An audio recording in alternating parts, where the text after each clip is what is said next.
Hello guys, তো চলে এসেছি আরও একটি নতুন ভিডিও নিয়ে। তো আমি ভিডিওটা শুরু করছি বিকাল থেকে। তো আমি এখন রেডি হচ্ছি, অ্যাকচুয়ালি এক জায়গায় যাবো বেরোতে। তো প্রথমে চুলটা বেঁধে নিয়ে আমি ড্রেস ট্রেসগুলো বার করে নিলাম, যা পরবো। মেয়েটাকেও চুল বেঁধে দিয়েছি। তো এবার রেডি হব, রেডি হয়ে গেছি। মেয়েকে দেখো রেডি করে দিচ্ছি, আমি রেডি হয়ে গেছি। বর এখনও বাড়ি আসেনি কাজ থেকে। তো এবার দেখো বড় চলে এসছে পেছনে। তো স্নান টান করে রেডি হচ্ছে, আমি একটু ফটো তুলে নিচ্ছি। আমার বরকে কেমন লাগছে কমেন্ট করে জানিও। ও একটু বললাম কুচিটা একটু ধরে দিতে, আমার কুচি কোনোদিনও সোজা হয় না।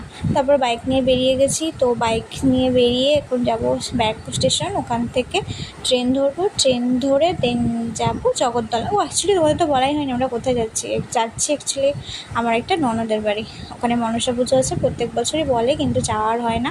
তো দেখো বনাই দেখো আমাদেরকে কোথায় বসিয়ে দিয়েছে, রিক্সার ওপর, কোনোদিনও চাপেনি। তো এসেও গেছি, এসেই মনসা ঠাকুর।